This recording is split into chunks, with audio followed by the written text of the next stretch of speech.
ஜென்ரலாக அந்த டோன்ட் அப்படிங்கிறது வந்து டூ நாட்னுடைய ஷார்ட் ஃபார்ம் அப்படின்னு சொல்லுவாங்க. அப்போ இந்த சென்டென்ஸ் கவனிச்சிங்கன்னா I don't like anything, அடுத்தது I do not like anything, இன்னொரு சென்டென்ஸும் பார்ப்போம் ஐ லைக் நத்திங். இதுக்கு இடையில வித்தியாசம் இருக்கா அப்படின்னா இருக்குது. டோன்ட் அப்படின்னு சொல்கிறது கேஷுவல், அது வந்து இன்ஃபார்மல் ஸ்பீச்சில் பேசுகிறது. சும்மா நெருக்கமானவங்கள்ட்ட போப்பா வாப்பான்னு பேசும் இல்லையா, அவங்கள மாதிரி இருக்கவங்கள்ட்ட பேசுறது. நோ ஏதாவது சாப்பிடுங்க, no I don't like anything, இல்லை எனக்கு எதுவும் பிடிக்கல, கேஷுவலாக சொன்னது. ஆனால் மறுபடியும் அன்பு தொல்லை சாப்பிடுங்க அப்பன்னு சொல்லுவோம் I do not like anything, I do not like anything. ஒவ்வொரு வார்த்தையும் தனித்தனியாக சொல்கிறோம், அதுக்கு முக்கியத்துவம் கொடுக்குறோம். ஸோ இது வந்து ஃபார்மல் ஸ்பீச்சில் இருக்கும். இந்த டோன்ட்டை விட டூ நாட் அப்படிங்கிறது எம்ஃபட்டிக்.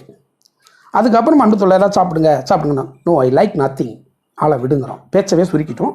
அப்போ இந்த நத்திங் அப்படிங்கிறது வந்து more emphatic. Set your English forte using set fort.